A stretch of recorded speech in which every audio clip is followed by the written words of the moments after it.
নমস্কার বন্ধুরা, আবারও শিরোনামে ডিএ মামলা। সুপ্রিম কোর্টে বকেয়া ডিএ মামলা নিয়ে একটা আপডেট এখানে পাওয়া যাচ্ছে।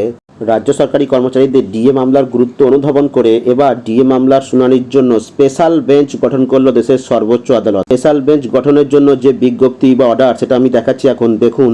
অ্যাসিস্ট্যান্ট রেজিস্ট্রারের স্বাক্ষরিত অর্ডারে পরিষ্কার বলা আছে, অনারেবল জাস্টিস সঞ্জয় ক্যারল এবং অনারেবল জাস্টিস পি.কে. মিশ্র কোড নাম্বার 11-তে 1টার সময় যে MA ডায়েরি নাম্বার 21108 এই বিষয়টা ওনারা শুনানি করবেন। এ বিষয়ে আমি বিস্তারিত আসছি পরে। সুপ্রিম কোর্ট যে ডেইলি কজ লিস্ট বার করেছে, সেখানে দেখুন আগামী 15ই এপ্রিল দুপুর 1টায় ডিএ মামলার শুনানি হবে এই উল্লেখিত বিচারপতি দ্বয়ের বেঞ্চে। দেখুন এখানে 301 নাম্বার আইটেম, এখানে দেখুন the state of West Bengal versus confederation of state government employees West Bengal, এবং নোটে পরিষ্কার করে লেখা রয়েছে দেখুন স্পেশাল বেঞ্চ। কেস নাম্বার দেখুন, ডিটেলস আমি যাচ্ছি।